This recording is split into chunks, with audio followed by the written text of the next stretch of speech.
পকেটে নিয়ে যেরকম সোর বাটপারের দরে কেউ প্রকাশ করে না, যে যত বেশি সুন্নত আদায় করবে, যে যত বেশি ইবাদত করবে, যে যত বেশি দান করবে, যে যত বেশি ভালো কাজ করবে, সে তত গোপন থাকবে, সে তত নিজেকে ছোট মনে করবে।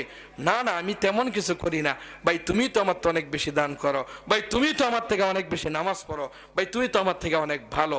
তার কারণ আমি যদি নিজেরে ভালো কই, শয়তান বেড়ায় সবটি ভালো নিয়া খালি বস্তা ধরাইয়া দিয়া যাবো। ঠিক কিনা জোরে কন?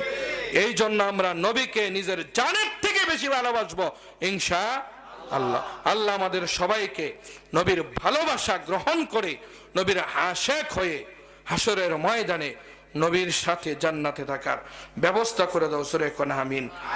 ওয়াজ বেশি লাগে না, ওয়াজের মতো ওয়াজ হলে কম ওয়াজই চলে, তরকারির মতো তরকারি হইলে এক তরকারি দিয়ে 2-3 প্লেট ভাত খাওয়া যায়। ঠিক কিনা জোরে কোন?